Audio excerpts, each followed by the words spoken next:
السلام عليكم. هلا مدريديستا، ابرز تفاصيل مباراة الكلاسيكو. كل الانظار تتجه نحو ملعب السانتياغو برنابيو، ملعب وجحيم البرنابيو لجليد صغير كاتالونيا برشلونة. ان شاء الله بالتوفيق للنادي الملكي.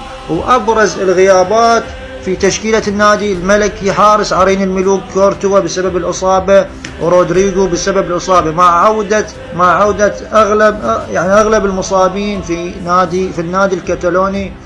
عندك جافي رجع من الإصابة، ديونج رجع من الإصابة، ممكن نشوفهم موجودين بهاي المباراة.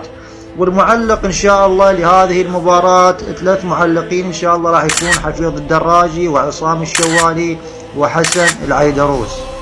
القنوات الناقلة لهاي المباراة قنوات البين سبورت حصرا، ولا توجد قنوات اخرى لنقل هاي المباراة. اذا ما عندك اشتراك تقدر تشوف المباراة على صفحتي على الفيسبوك، ان شاء الله راح تكون منقولة. واذا تقدر تنزل برنامج دراما لايف راح تكون موجودة على هذا البرنامج، وانصحكم بهذا البرنامج اللي انا مستخدمه.